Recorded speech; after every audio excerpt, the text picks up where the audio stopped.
Is it better to belch the belch and bear the shame than squelch the belch and bear the pain? And have constant sour breath? Find out the answer on today's episode of This Old Tooth. Hello, everyone. You are listening to This Old Tooth, a podcast devoted to providing you with honest, agenda-free information about how you can get and keep a beautiful, healthy smile for life. I am your host, Dr. Lisa Germain. Today, I will be taking my fifth small bite in my 10-part series about bad breath, its causes, and what you can do about it. Acid reflux is also known as heartburn, acid indigestion, or pyrosis. This happens when stomach contents such as undigested food, regurgitated bile, and stomach acids flow back up into the esophagus, that is the tube that connects your stomach to your mouth. This can create a burning pain in your lower chest, particularly if you are trying to squelch the belch. Some people get periodic episodes after eating spicy or acidic foods, and as a result have very sour breath and a bitter taste in their mouth. In college, I once heard a friend call it vending machine stomach because he woke up with a half-eaten moon pie stuck to his face after a night of too much partying, realizing that was the remnants of his dinner the night before, which also included Skittles, Cool Ranch Doritos, lemon heads, and fried pork rinds.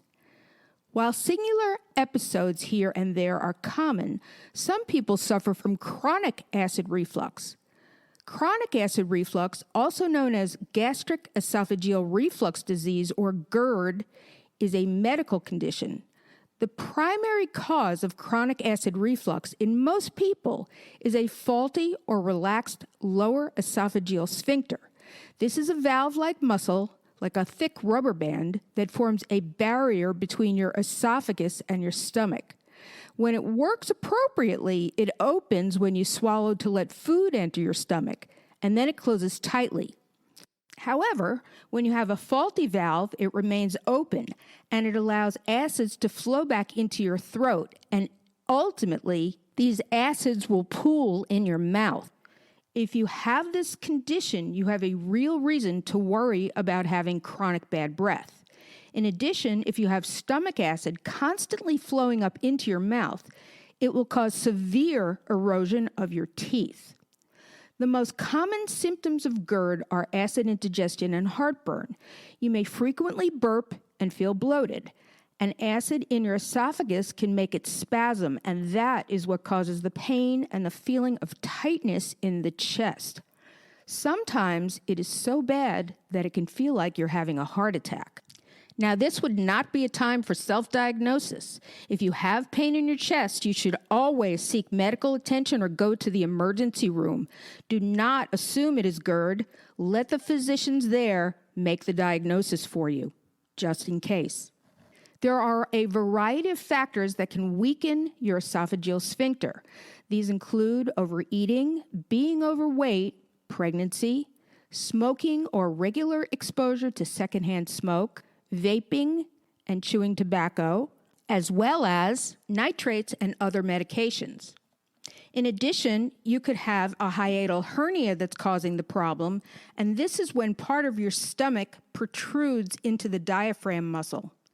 Another thing that can cause chronic GERD is anxiety.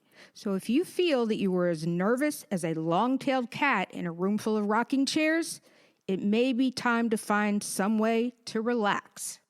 If you take medication and develop symptoms of reflux, speak to your physician. They can discuss switching the medication perhaps to find one that does not have this side effect. However, don't stop taking a prescription medication without consulting your doctor first. So, very, very important. The good news is that you can make some lifestyle changes that can help prevent reflux, which can help your breath stay fresh and protect your teeth as well. First, you should quit smoking if you're currently a smoker, quit vaping, and quit chewing tobacco. To add insult to injury, these cause bad breath by themselves and dry your mouth out as well. Plus, nicotine products cause your lower esophageal sphincter to relax, allowing acid reflux into your esophagus. Smoking also increases your risk of cancer of the mouth, throat, esophagus, stomach, pancreas, liver, and colon, all of which can cause bad breath. Modifying how and what you eat can help relieve GERD symptoms and bad breath. Many foods can aggravate acid reflux by relaxing the sphincter or increasing acidity in the stomach. Some of the more common food triggers include fried or fatty foods, citrus, chocolate, coffee, carbonated beverages, and drinks containing alcohol. Eat foods that are rich in fiber to fight bad breath. Fiber helps digestion run smoothly so that reflux and obstruction are less likely to occur. Fibrous foods can also help you to feel full longer and may help you to maintain your weight. GERD has been linked to being overweight, so talk to your doctor about losing weight to relieve acid reflux and heartburn. And losing excess weight can decrease your risk of developing a hiatal hernia, which can also increase your GERD symptoms. Now, it's important to drink plenty of water throughout the day to refresh your breath. Water is less likely than other beverages to upset your stomach or weaken your lower esophageal sphincter. It also helps wash away bacteria that can lead to bad breath. And be sure to choose still water instead of sparkling, as carbonation can increase heartburn symptoms in some people.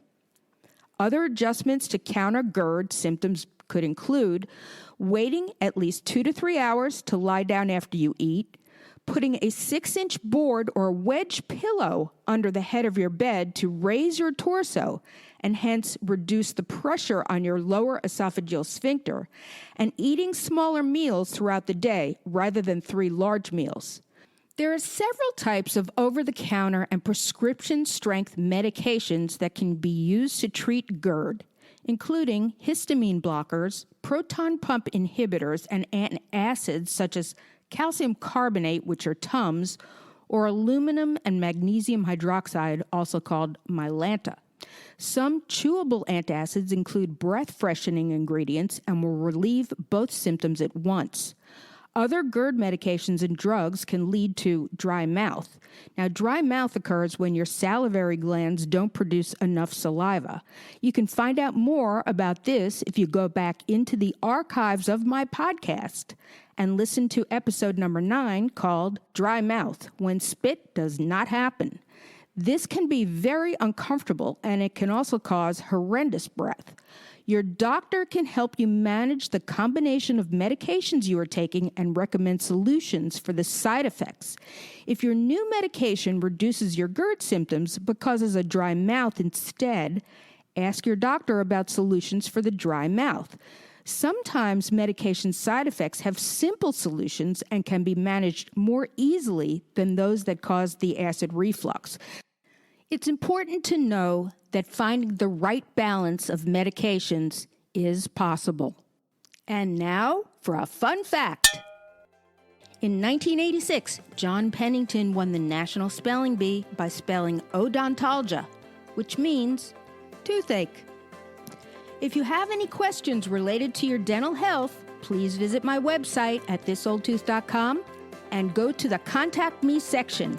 And wherever you are listening, I hope you will subscribe and tell your friends. Until then, thank you for listening, and remember, be true to your teeth, or they will be false to you.